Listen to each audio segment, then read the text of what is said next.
Greetings and welcome to Relationships Unfiltered, a podcast about relationships, love, lifestyle, passion, romance, sex, and a whole bunch more. I'm your host here, Rashad Bakir, and to keep you up to date, be sure to follow me on the social media platforms such as Twitter, Instagram, YouTube, and other social media platforms such as Spotify and everything else.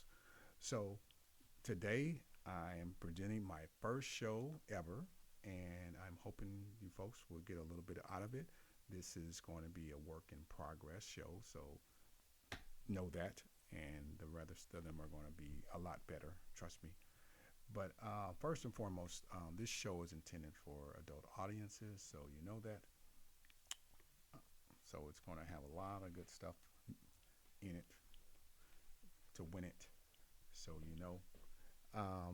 And the title of the show is Men Are From Mars, Women Are From Venus, The Art of Effective Communication,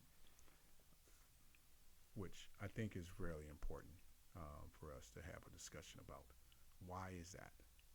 Because in the climate that we are currently in today, um, with relationships, that is, there definitely is a disconnect that's happening. Now, you might have heard of the title of the book, Men Are From Mars, Women Are From Venus, by a man named John Gray. A well-written book, by the way, a best-selling book um, back in the day. However, the times have changed. A lot of what was addressed in that book, while still applicable to today, but the dynamics of relationships and dating particularly has changed. When the book was written, there was no online dating, there was no dating apps, and all that sort of stuff. There was no social media and all that kind of things. So the landscape in the way in which men and women particularly communicate and understand each other, or lack thereof understanding, lack of understanding of each other, certainly those dynamics have shifted a lot. And and I'm going to go through a couple of main things why I believe that is. So hang tight. Now, first of all, why take the title Men Are From Mars and Women from Venus? Because it's catchy and I like it. And again, the book itself was a good book. So while I'm not going to give you a book review here, I really want to sort of discuss the aspects of why it is that we're in this space of disconnect between men and women, particularly about understanding, not understanding each other in the way they understand each other. And so, first up, though, let me give you sort of the overall premise of the book looks at the way in which men and women would communicate, how women would communicate to men, and what they're not understanding about, what women would complain about. Men don't listen to us, while men would say, hey, women are bossy, women try to change us, and those sorts of things. Well, today, we're in a space where there is a lot of gender politics going on, okay? There's a lot of gender politics. There's a lot of us versus them. We're in the era of Me Too, okay, or post Me Too. I don't know if there's still Me Too, but certainly we had Me Too a while ago. I haven't seen too many Me Too rallies lately, but we were in that era. And gender politics is at an all-time high. And we're seeing the dynamics of relationships. I mean, we're seeing dynamics of relationships that are shifting and changing. We're seeing more single people than ever, particularly for demographics. And I'm going to be discussing those in future episodes, why that is the case, examining a lot of different things in regards to relationships. So hang tight. I have a lot of good topics that I'm going to be discussing about that with regard to that. So, but gender politics, let's start with that part of this right now. This climate of gender politics, us versus them. Now, first off, we have to give kudos to women in their empowerment. I'm a man who fully supports women's opportunities, empowerment, self-determination, and the whole shebang. Okay.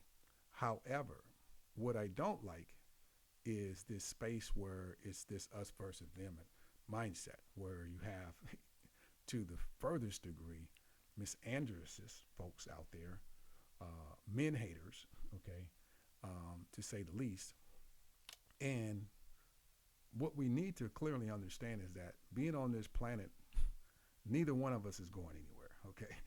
And we are codependent to each other, okay, by human survival purposes, okay? So we need to figure that out. We need not to be combative against each other. That is not the way this operation on Earth needs to work, okay?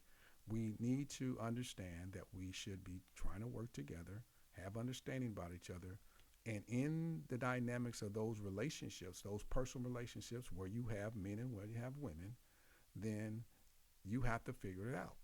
You know, any relationship, as anyone would tell you, is work. And so you need to put forth the effort and have that understanding from get-go, what it takes to be in a relationship. And that goes into that part about effective communication, which I'll talk a little bit more about here coming up, but focusing right now just on the climate of gender politics. So let's get a little bit into the history of that a bit. And I'm fast forwarding it, so I'm not going to go all the way back to like the suffrage movements and all that kind of stuff, the women's movements, and then up to women's rights and all those sort of things, because those are the parent activities and movements that led up to where we are with gender politics today. So that sort of started in the pre-internet age, you can kind of say, with regard to the whole ideal of women and their own spaces and those sorts of things.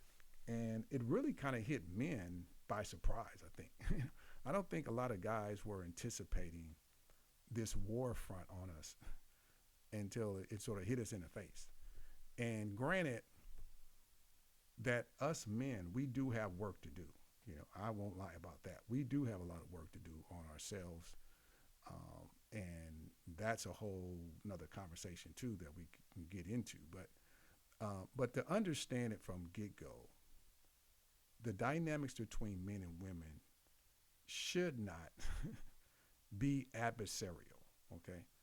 We should not be enemies of each other. I know there are folks in both camps who feel that way, more so, I'm going to say this, don't get mad at me, ladies, but on the ladies' side than it is from the men's side. And I understand it, you know, because women have taken the brunt of male abuse, male harassment, on all the stuff that's going on. I mean, there is a trending storyline going on right now relating to a one Joy Taylor, who is a Fox Sports reporter person out there. So I'm not going to get into that.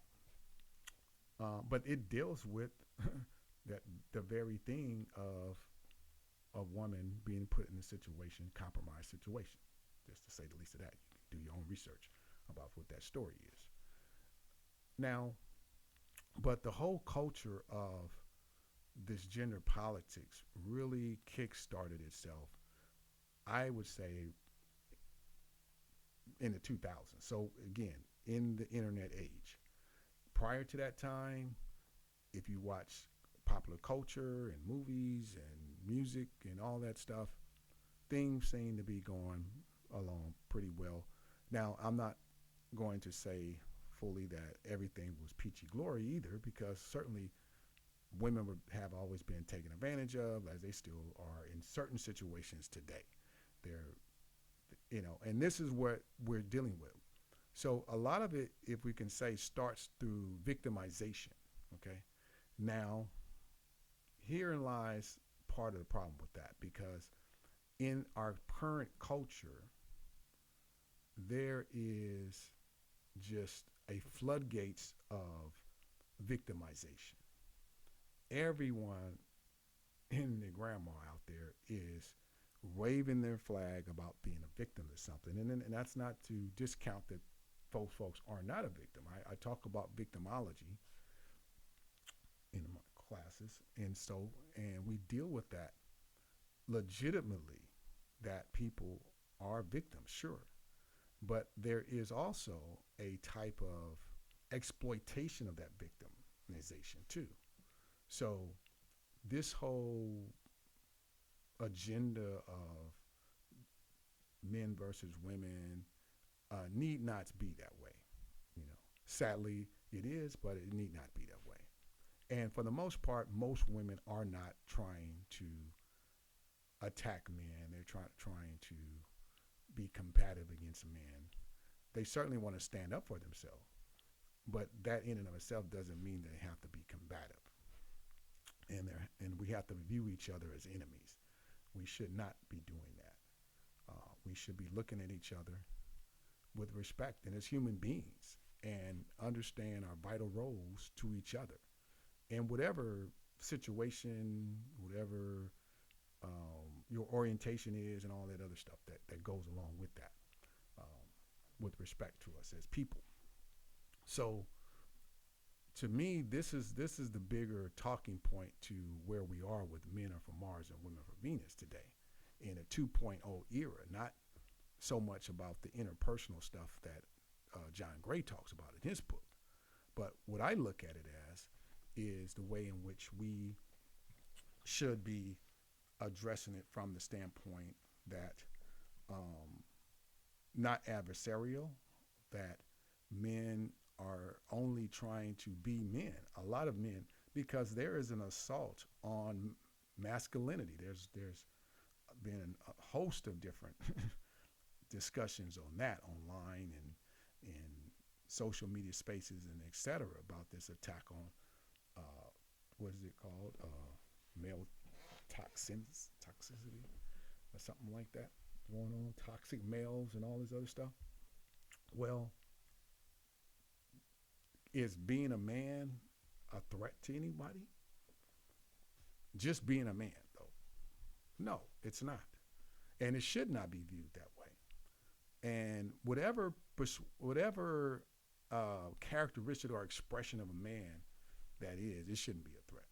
Whether you're a beta man, whether you're an alpha man, whether you're a gamma man, delta man, whatever kind of man you want to describe yourself as, it shouldn't be a threat to anybody, okay? As long as you're a law-abiding, respectful, peaceful person, okay, out there, and all that good stuff. And as women should understand that as well too. So the root of it is that we have to kind of dissect, decode, okay, this cause of why does this gender politics element exist as it does in this culture? Why is that thriving? Who is benefiting from that? And what is the cost of that? Well, the cost of it comes in to play when we look at, again, as I mentioned, what is the trend of a lot of guys now are opting out of relationships. They're opting out of pursuing women. And you see a lot of these spaces where women are hosting these singles events, particularly with black women, okay? We see that a lot, that they're hosting these singles events and not a lot of guys are showing up to them. And there's a reason why in that, okay? That if we want to get real with this, there's a reason why we're seeing that, okay? So that's all perpetrated in this sort of emasculization of men, or what men interpret or perceive as masculation of themselves, okay? And perception is a strong thing, okay? And I talk about this a lot. Perception dictates a lot, because it doesn't matter what you show me in data. Would you say, if I think that there aren't enough women out there in my mind to say that there aren't enough women, that they don't like a man. I'm just saying a man, okay? A man thinks that way, for example, taking me out of the equation, but just a man. And then someone says, hey, in your town, there's like 50,000 single women available. And the guy will say, okay, well, that's nice data, But what I see outside and when I'm going and talking to women, that's not adding up. Because one, he'll say, well, every woman I talk to is either in a relationship or married or something like that, or she's just not interested. So when you bring him and showing him this data, this guy this data, he's going to say, my perception is totally different than what you telling me. So don't matter how much data you show me that there's 50,000 women out there, the ones I know that I'm meeting aren't none of those 50,000. You see? So that is why when we talk about perception, why perception is a lot stronger than what we take it for granted for. Okay, so we get that clear. Now, in addition to that, so we're talking about the climate. I talked about the climate. I talked about the gender politics that's going on in this culture, which needs to be radically reformed, because again, the stakes should not be adversarial. Let me reinforce this point once more. Okay, they should not be adversarial. It should be where we can have respect, a healthy respect for each other. And if you're interested in a relationship, fine. If you're not interested in a relationship, okay. And what are the trends? Well, again, if you check the data points, if you were to look at single marriage age women, okay, today, let's say 20 to 40, okay, in that range. So that's a wide gap, 20 years. Today's numbers versus those numbers 50 years ago, the percentage of married women would be a lot higher than it is today. Now, of course, there are several factors to that. Of course, we can say women are working more. They have their careers.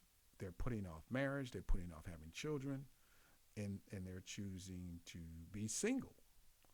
And let alone the number of women who are in LGBTQ relationships and so forth, which is another factor that you have to consider with a lot of women today, especially in that age demographic, okay?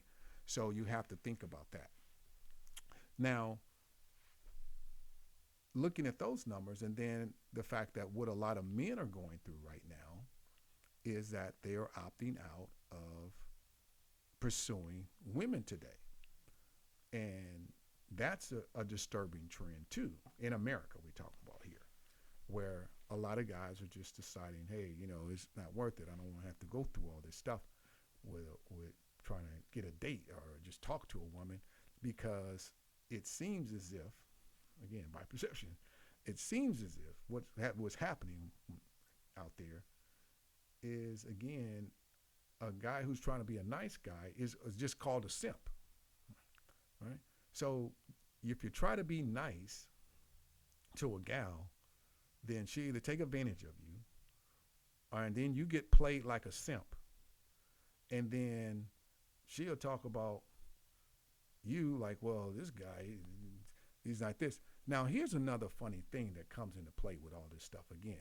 When you ask the average woman, okay, now I know I'm going to get some from the ladies, okay, that's okay. But let me say this first of all. I'm trying to be balanced in this. So I'm not going to be biased. I'm not going to just talk about women, or certainly because I'm a male, so I can talk about men. But I'm not here to attack women.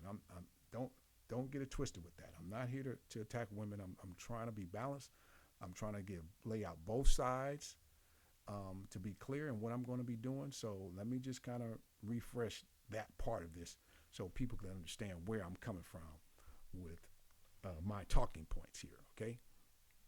So, but if you ask a lot of women, that are heterosexual women, I'm talking about, who are looking for a guy, however that works out, and they'll list characteristics, they'll list traits, okay? They'll say this, that, and the other. Now, point one of that is, for that woman, do you match to those traits? And a lot of women don't match to those traits of what they say they're looking for. Okay. Now, the guy for whom may meet most of those traits. Let's say they got 10 of them on the list, and he meets 5 of them or half of them. And but if he's not drawn, if she's not drawn to him, then them key quality traits don't matter to her. Okay, because I talk to a lot of women, I talk to a lot of guys, and I understand what's happening out there. So and what I hear, and so a lot of women will say, again I'm saying a lot because it is a lot, and I'm being real. There's a lot of them that will say, if you ask them where do you place the value of looks on a man?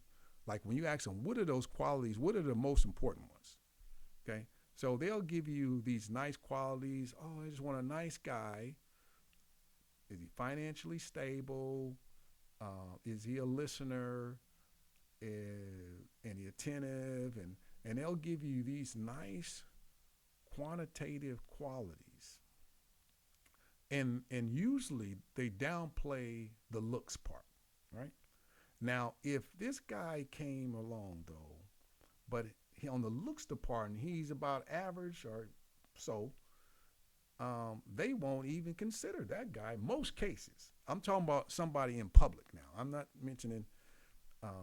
In most cases, this happens to out there. Okay, and I've experienced this a little bit too myself. So I'm speaking on the horse's mouth too. I'm jumping in there too. I can say that for myself. And my experiences. Okay, lived experiences. So. And I know it's true.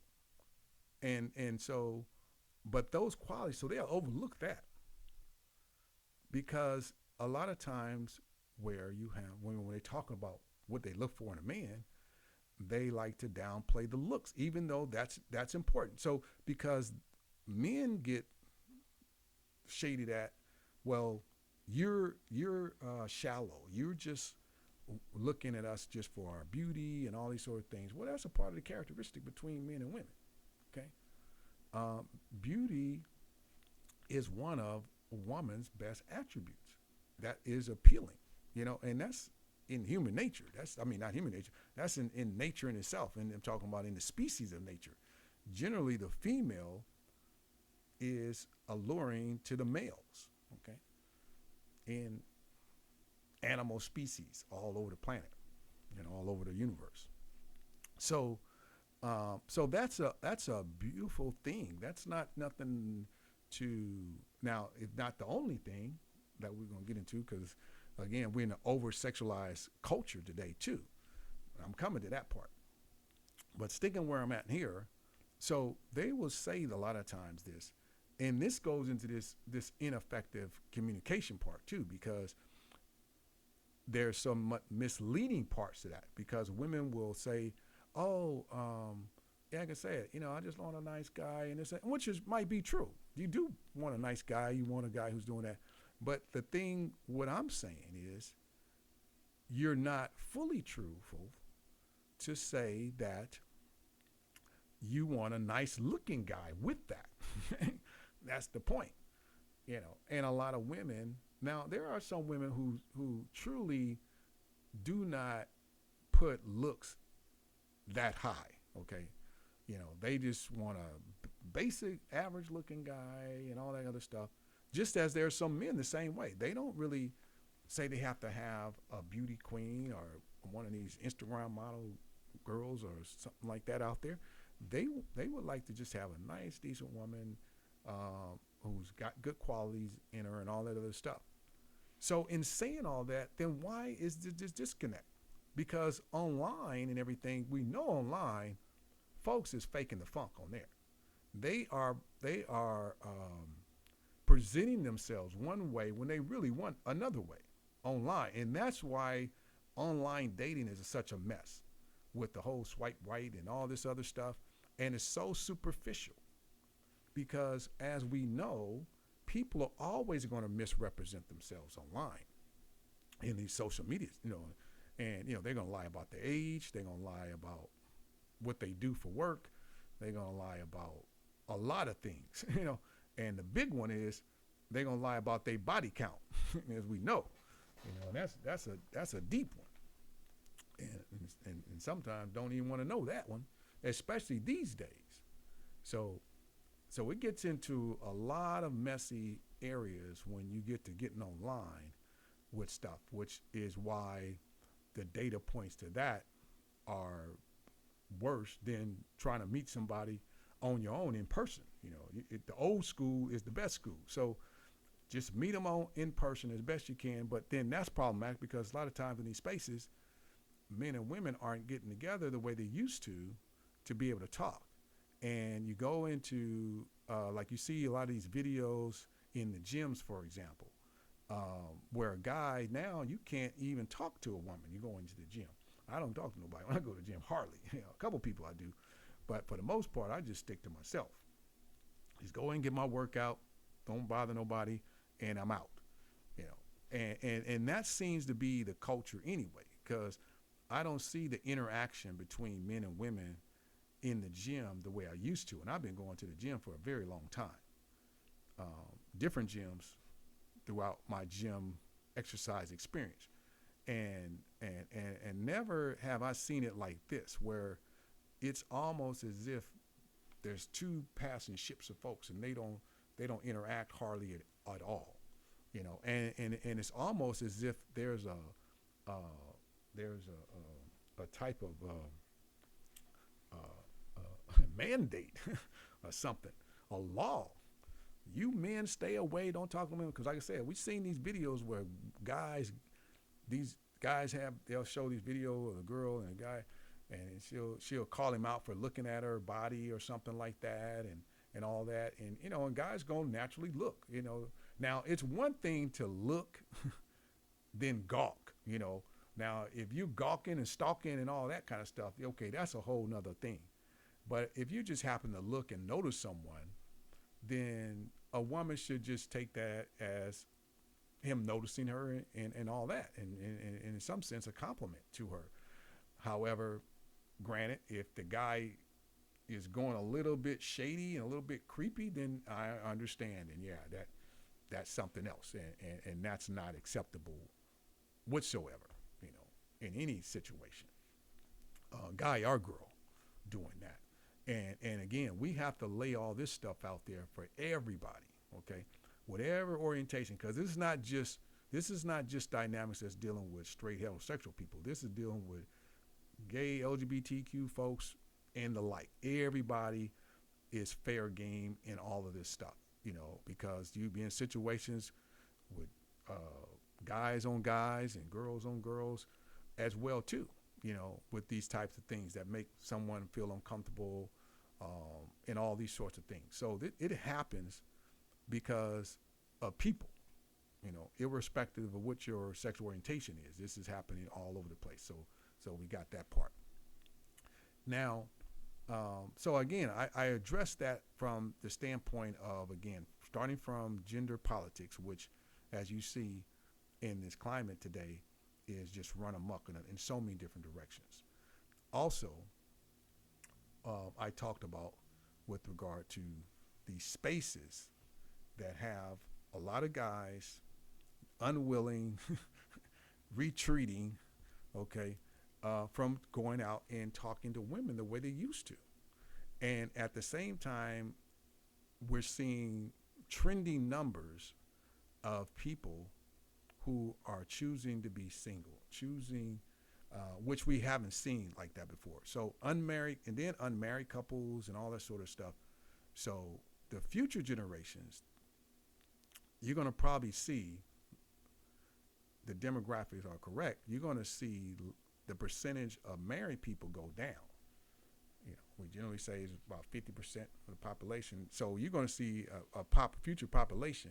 So that would probably be Gen Xers, where they will be, is Gen Xers or Gen Zs or something like one of them. You're going to see that generation, the 20-year-olds now, the 18, 17, 18-year-olds now, those folks, where you're going to have a larger percentage of them who are unmarried. And that shakes out. But it will be a interesting data point for sure when you look at that. Now, the other thing I want to get into regarding this is like I mentioned before, as it relates to when people are not as truthful about themselves. Now, I ask this question to my students all the time about what is worse, a cheater, liar, or a thief? And I'm going to do a whole show just talking about those those things there. But just to tease you a little bit with this, because I'm about to wrap up here, is the fact that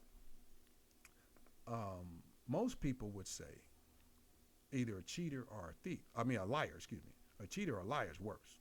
Okay. All three of them is bad. They're gonna say all three of them is bad. But then if you got to pin them down, cheater, depending on who you're talking to, I would say guys might say, from what my data shows, the guys say a liar is worse. So the girl, generally guys, girl, they would say that the liar. So if she lies, that's worse than her cheating on him.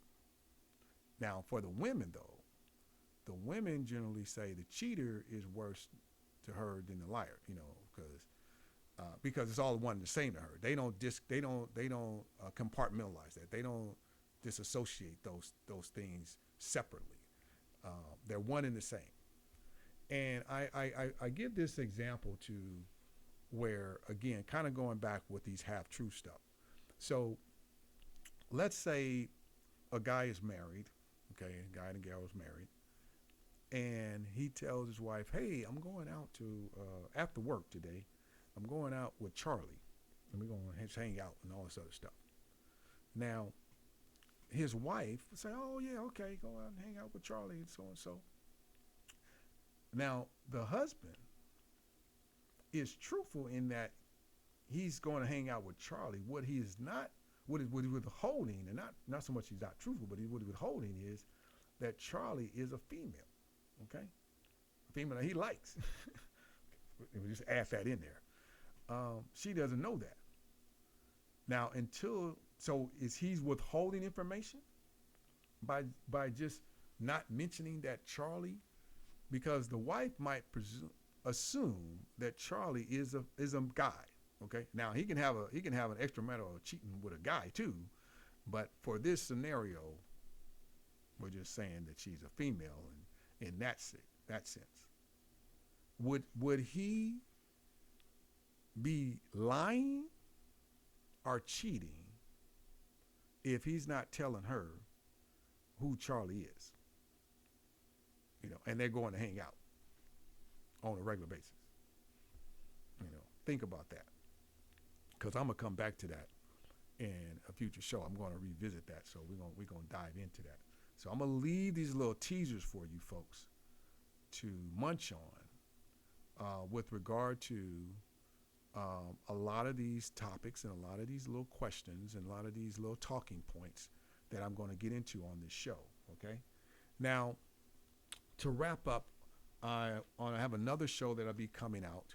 My next show that I'm going to be discussing, I'm going to look at, is interracial relationships. Ooh, yes, we're going to get into it.